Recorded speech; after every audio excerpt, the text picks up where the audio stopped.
vam aprendre a raonar amb signos, que amb aquell soroll no ens enteníem. Però anar parlant amb algú. El dia que vam bombardejar aquí a Granollers, nosaltres no vam sentir res.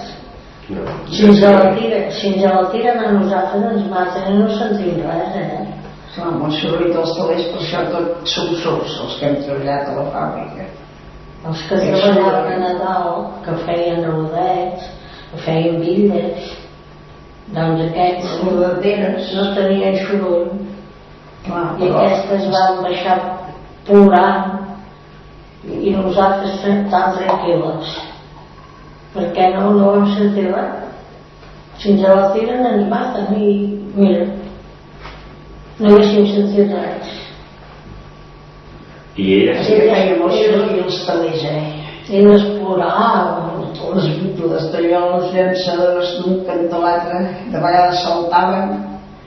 Amb una noia li van tallar un ull, li va saltar la llançadora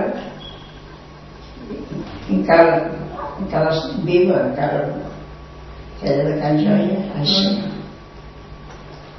A mi no, a mi he tocat alguna vegada un closquet i he marxat i em tocaven el cap.